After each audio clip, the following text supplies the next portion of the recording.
کہانی کا نام پاور آف ہیبٹ ہے۔ ایک دفعہ کا ذکر ہے کہ ایک کمہار رہتا تھا، اس کے پاس بہت سے گدھے تھے۔ وہ ان تمام گدھوں کو روزانہ صبح سے شام تک مٹی لانے کے لیے لے جاتا اور پھر اس مٹی سے برتن بناتا۔ واپسی پر ایک بڑے درخت کے نیچے آرام کیا کرتے تھے۔ وہ تمام گدھوں کو درخت کے تنے سے باندھتا اور پھر کچھ دیر سو جاتا۔ ایک دن جب وہ واپس آ رہا تھا اور حسب معمول اپنے تمام گدھے کو درخت کے تنے سے باندھنا چاہتا تھا تو اسے معلوم ہوا کہ وہ ایک رسی ہے جس سے تمام گدھے درخت سے باندھ سکتے ہیں۔ اس لیے اس نے گدھے کو اپنے ساتھ لے جانے کا فیصلہ کیا اور جب وہ آرام کر رہا ہو تو اس پر نظر رکھے۔ لیکن بدقسمتی سے گدھے نے اتنا شور مچایا کہ کمہار پوری نیند نہ لے سکا۔ تب تک وہاں سے ایک دیہاتی گزر رہا تھا۔ اس نے دیکھا کہ کمہار کچھ آرام کرنے کی کوشش کر رہا ہے لیکن گدھے کے شور کی وجہ سے وہ نہ کر سکا۔ تو وہ اس کمہار کے پاس گیا اور اس سے کہا، اے پیارے دوست، میں تمہیں ایک چال بتاتا ہوں، بس گدھے کو اس کی عام جگہ پر لے جائیں اور اس کے گرد اور درخت کے گرد گرہ باندھنے کا بہانہ کریں۔ کمہار کو دیہاتی کی باتوں پر یقین نہیں آیا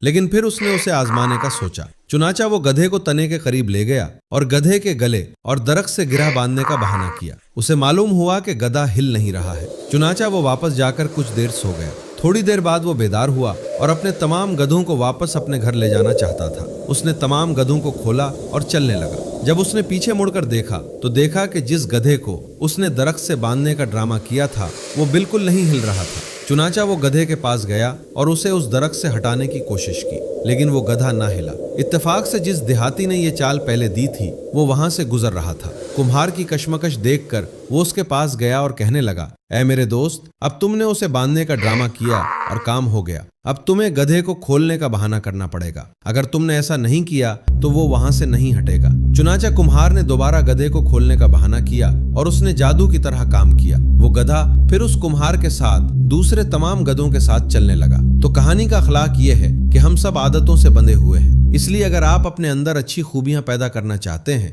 تو ان کو عادت بنانے کی کوشش کریں۔ ایک بار جب یہ عادت بن جائے تو یہ آپ کے کردار کا حصہ بن جاتی ہے۔